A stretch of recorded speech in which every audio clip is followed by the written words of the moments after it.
Good morning.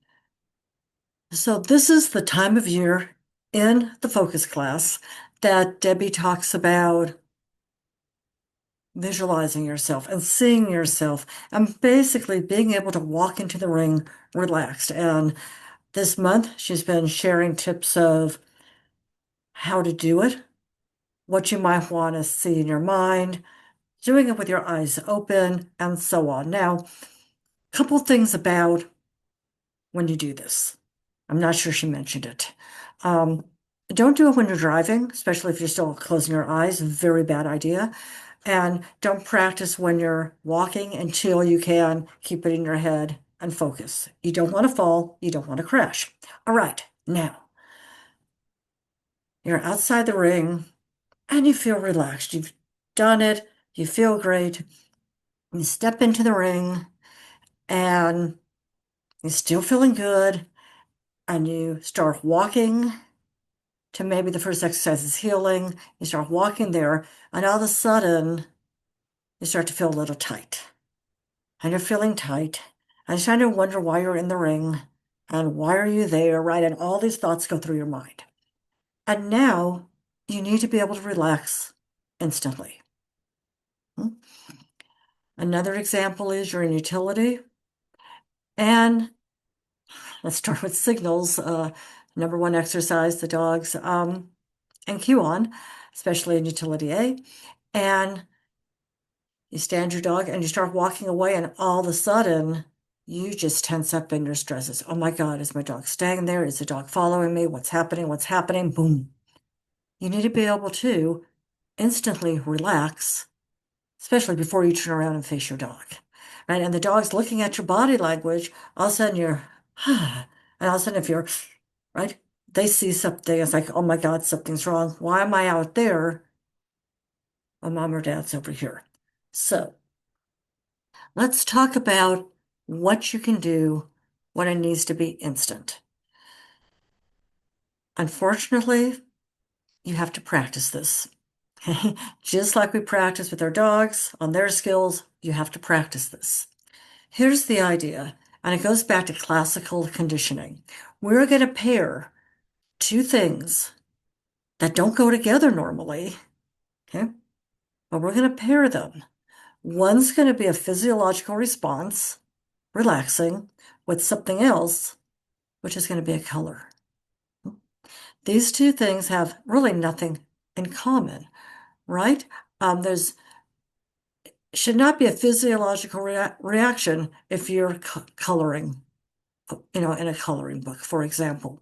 But we know classical conditioning works, and let me just give two fast examples, and then we'll jump into this. I don't want this to be too long, but Debbie knows once I get going, it just keeps going. Alrighty.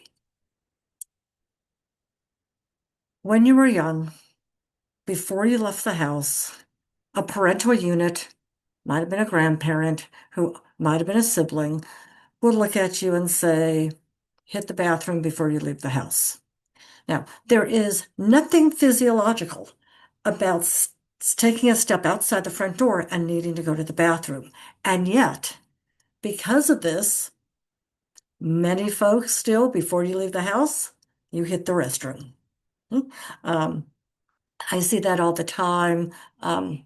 At the university, you always know who is going to go off teaching because everyone's in the bathroom who has a class next, right? There's nothing physiological about this, but we've made it so. Classical conditioning goes back to Pavlov, ring bell, dog drools. Okay. Now, another one is smell, right? Now, smell does, right, influence wanting to eat. Huh? But even without smelling the popcorn, many people walk into the movie theater and boom, they're hungry. They get the popcorn before they even smell it. Okay. So again, classical conditioning. Now, what are we going to do? In order to be successful at this, you need to, number one, be able to sit and relax. So you've practiced that, right? And that's part of what Debbie has us doing. So you're sitting, you can relax, and so on. You're relaxed. While relaxed, what have you been doing? You've been imaging some scene. Okay? Um, But now we want to do something faster. Huh? So now what you're going to do is every time you're completely relaxed, you're going to image a color. And I'll tell you why a color in a moment, okay? Um, Light blue works great. You don't want red, right? You don't want to send yourself even higher in terms of the arousal curve. Um, you don't want something that's going to put you to sleep. Light blue tends to be nice. A lot of people like a beach, but instead of trying to do a whole scene in your head, remember, we want instant, a color. And now you're working on this, you're practicing. Every time you work on relaxing, once you get to that relaxed point, you're imaging the color every time. So now what happens? Soon, all you have to do is image the color and you're relaxed that fast. Yeah? You'll see basketball players doing this before they shoot free throws, golfers all image before they hit putts. Um, And all this stuff has research backing it up. It does work. Now, I have been asked at seminars, does it have to be a color? Can I connect something physical with it? Okay.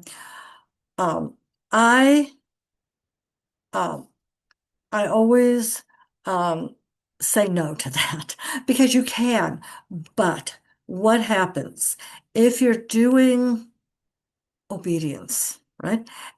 If there's certain dog sports that if you do this, right? Let's say this is your relaxation cue. And if you do this during an exercise, that's an extra command. Okay? So we want to avoid extra commands, right?